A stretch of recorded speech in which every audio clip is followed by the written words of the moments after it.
Hey everyone, and welcome to Coffs Coast Health Club TV. Today I am sitting here with Keagan Smith, who is our brand new club manager here at Toormina, which is very exciting. So we're just going to catch up with Keagan and just have a quick chat and find out a little bit more about Keagan, so that when you see him around the place, you've got a couple of things to talk to him about. So Keagan, I guess in your belief system, mate, why do you think people should exercise? Yeah, sure. I think exercise is incredibly important, number one, for mental health. I think keeping yourself in the whatever form of exercise it is that you prefer keeps your mind clear, and it also keeps you moving, which is the number one thing I always hear back from customers who are older, is they literally will always tell me, whatever you do, mate, don't stop moving. So they're always the ones that are active and physical still at the age of 7. I think one of our oldest customers is 78, 77, and he still smashes it. So I think it's pretty valuable advice. Yeah, for sure. And I guess the 50 plus program that happens here at the club is probably one of our most well patronised programs. Yep. Those classes in the mornings, they're pretty much full every single day. Yep. And they're a really great community. So. Yeah, today was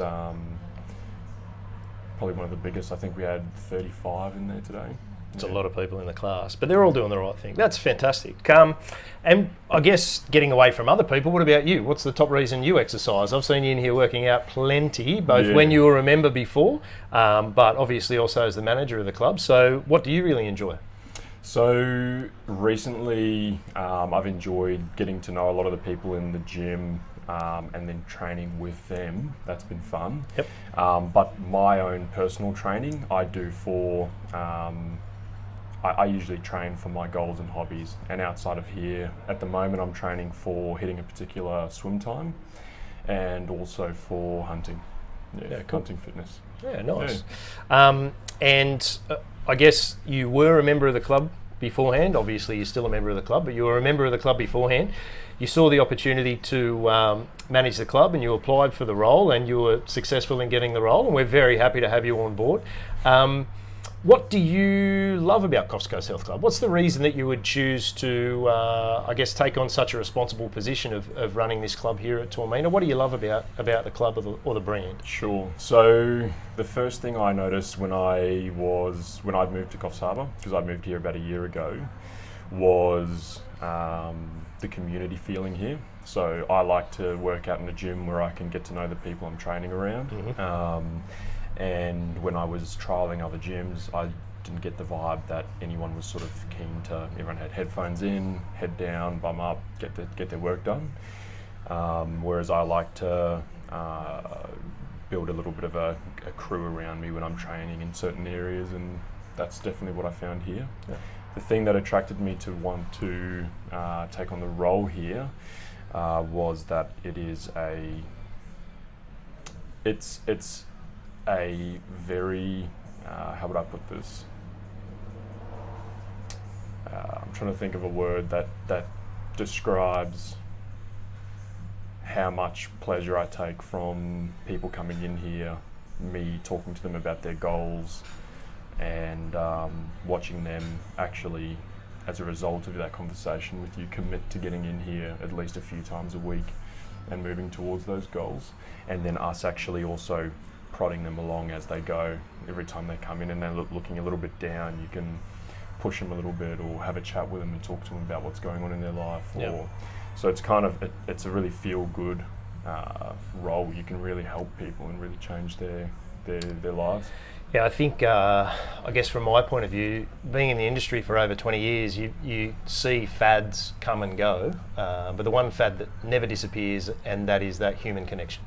So these days people are more connected in all sorts of ways than they previously have been, whether it's their watches, their phones, their earphones, or whatever the scenario is. And that's okay to a point, but realistically at the end of the day, we're all humans. We all like that human interaction, and if we are feeling down in some way, shape or form, it's great to go to an environment which is a happy, positive, supportive environment to help get you through. And whether it's to get you through the workout, or whether it's to get you through stuff that you might have going on at work or stuff that you might have going on at home. It's really nice to have a safe place that you can go and get that support. So yeah, that's what you're talking about. How many times a week do you work out? In the gym, I try to get a minimum of 4 sessions in. That's where I'm at the moment, depending on what I'm training towards. That can increase or lower. Yep. So, but yeah, usually 4 sessions a week, and then I'm doing exercise out of the gym as well, whatever that may look like. And do you do a combination of cardio and strength and flexibility stuff, or do you mainly focus on strength stuff within the club, or mainly cardio, or? Predominantly strength stuff within the club. I tend to get my cardio in through whether it be camping or hunting, or I do a lot in the ocean as well. So I like diving, spearfishing, surfing. Seen you out having a surf a few times. Yeah. So that's sort of where I spend a lot of my time in terms of cardio or that type of exercise. Okay. And look, we've all got an exercise in the gym that we don't like so much. What would you say, what exercise, if I was your trainer and I gave you an exercise to do, what would be the exercise that you really don't want me giving you? Okay. I think most people would respond leg day. So it'd be probably some sort of leg related exercise. I love leg day when you're doing it. Yeah. It's just afterwards a little bit... Oh, that's what I really like about leg days. You can really smash yourself. Yep. So you can really get in there and like get a pretty hard session done and sort of jelly wobble yourself out of the gym. But a little bit different to most people, because some people probably use this as a slack off session, is shoulders. Yeah, okay. So shoulders for me, for some reason, I can get my head around the pain on other parts of my body. For some reason, shoulders it just hangs on there. I've just never broken past that pain barrier on the shoulders. Everyone has one part of their program or one part of their regular routine that they find harder than the other. Not that they're not going to do it, or not that they don't see the benefit of it or anything like that. It's just there is always one section that is harder than the others. So it's shoulders for you. That's good. I'll remember that. So you've been in the club a little while now. You've done a few group exercise classes. What would you say is your favourite group exercise class for yourself personally? Easy answer would be punch. Because you get to hit things, or? No, it's probably the perfect amount of cardio. So I try and do it as often as I can. I think I've already done it 3 or 4 times. Punch is probably one of the perfect classes for the exact amount of cardio to conditioning. So you're not in that realm where you're worried about like, oh, I've just been demolishing myself in the gym for 3 months and I'm going to do all this cardio. Gains go to diet and cardio sort of like situation, but the punch is that perfect balance. Yeah, cool. So yeah, it's my favourite one. Okay, makes sense. And we touched on it before, but what's your favourite activity outside of the gym? So obviously the gym is for some people it's their every component when it comes to exercise. For other people like yourself or myself, we work out in the club to help us with other activities that we've got going on, as well as what we do in here. So favourite activity, you said you do some hunting, surfing, snorkeling, diving, all of this sort of stuff, lots of outdoorsy things. So what's your number one activity? If you could do anything outside of the club, what would it be? I think that it's a hard one. I find it that you need to be doing different things all the time, or else you get bored. At the moment, I'd say the number one thing that I am getting to is anything in the ocean. So anything that's around surfing or getting out in the water. There's a few people that have been trying to get me out doing some stuff, which I've just don't have time at the moment, but be anything in the ocean at the moment. Yeah, okay. Yeah. Good time of year for it too. Yeah. Well, basically that's the concept is to eventually be between spearfishing and hunting is to be self-sustainable in terms of my own gathering. That's cool. Yeah, seasonal. So on that note then, what's your favourite food? That's a hard one. I'm South African, so I think with my, I think I'd lose my citizenship if I didn't say biltong or some form of meat. Yep, for sure. Yeah, no, definitely the butcher's my favourite stop. Yeah, okay. No veganness for you? No veganism for me. I've definitely reduced my meat intake in the last probably 6 to 8 months. but Still there. Still there. It's not going anywhere. And what's your favourite place? So whether it's here on the Coffs Coast or wherever, you've lived a bit of a varied life already for such a young bloke, but where is your favourite place in the world? Another hard one. It'd have to be, I haven't spent much time there, but it'd have to be at home in South Africa hunting or Sawtell. Yeah. Anywhere specific in Sawtell? Probably surfing in and around Sawtell and Southside and so forth. So Southies or the island or track or somewhere out there? Somewhere out there. I probably shouldn't be name dropping surf spots, but yeah. Righto, interesting question. What's the last thing you've had to apologise for? That's an easy one. I don't often have to apologise for things, but I recently opened the gym late, 15 minutes late, I think. And you had requested me to dial the number of about, I think, 30 odd people who had come into the gym in that period that it was unstaffed. And I had to apologise to all of them. That was pretty embarrassing. That's interesting, actually. I didn't think you'd go with that. I thought you'd try and keep that one on the down low and go with something else. But I know it emotionally battered you that you actually weren't there on time. So I didn't want to raise it up again. Yeah. But I'm glad you did. Well, if there's a requirement for a different example, because I don't know if we'd want to be telling our customers how I was late. The last thing I would have apologised for would have been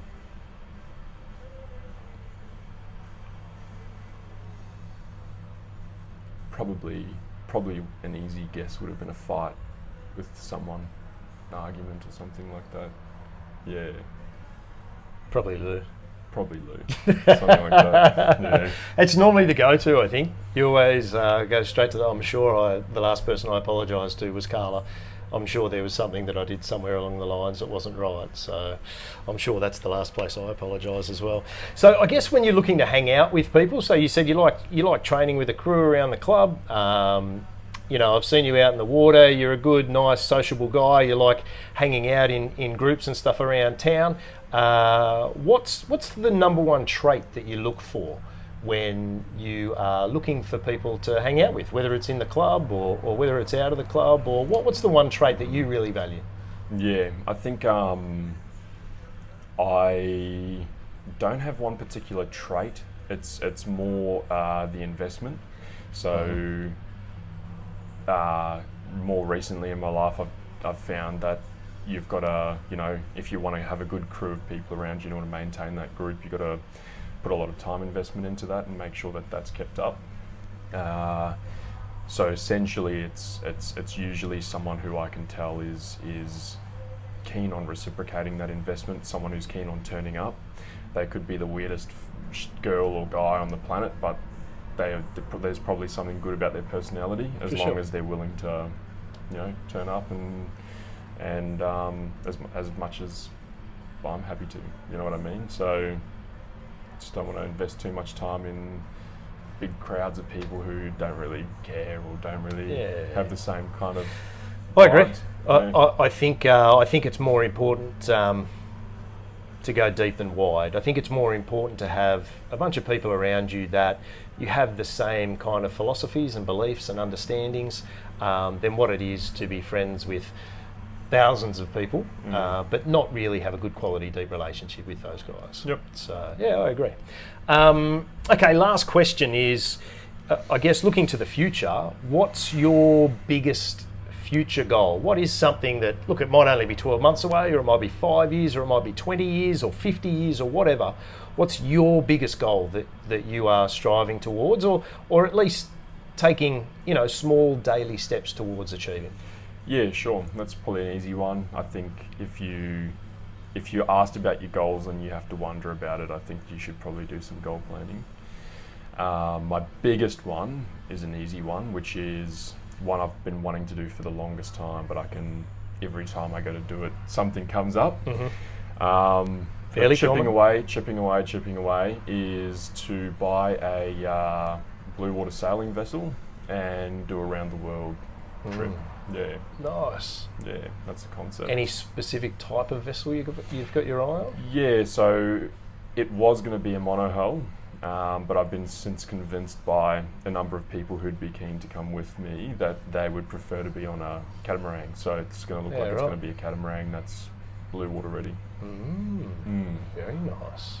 That is a big goal. That is a big goal, but it's doable. Yeah, So absolutely, it's doable. And it's the same. I mean, whether people are trying to lose weight or put on a bit of muscle, or they're trying to get a little bit fitter, or they're trying to increase their mobility or whatever, you've got to have the goal of what you're looking to achieve in the end result, and just work your way back from that, and just take it in bite-sized chunks, and I guess, earning money and saving money and investing money and upskilling yourself and getting the knowledge towards having that experience they're all critical steps, because you don't just wake up one day and all of a sudden look in your bank account and think, oh, well, I've got all the money, I'm just going to go and buy it, and away I go. So it's a long-term process, especially if you want to do it successfully, and you're clearly taking some steps towards that, which is fantastic.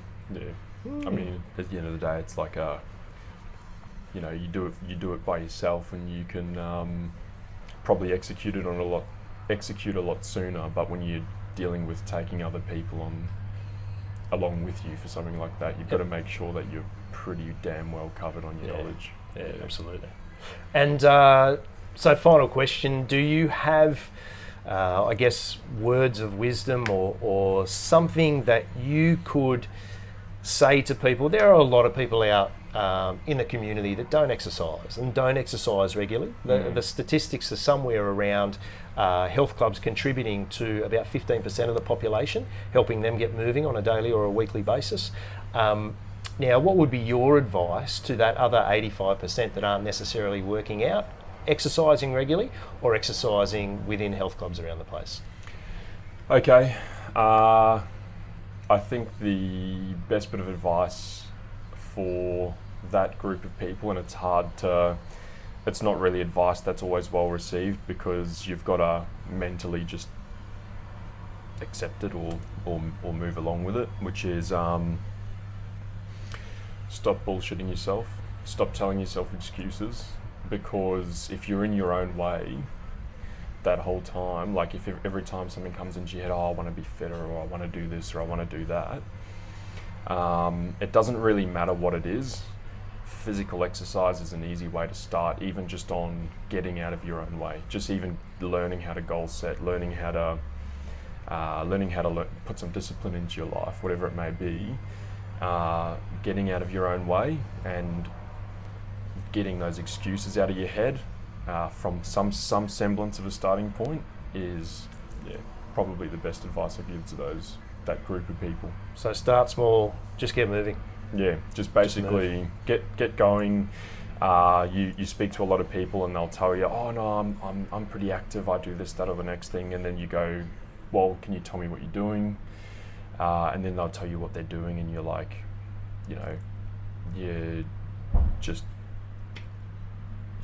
some people are just kidding themselves, I guess, with effort level, or what they should be doing, shouldn't be doing, what they should be eating, shouldn't be eating. And that's the whole point we're here. Like, there's so many people I bump into out there that are confused about what to eat, what to do in the gym, why they should go to a gym, or why they should be part of their classes. Yeah.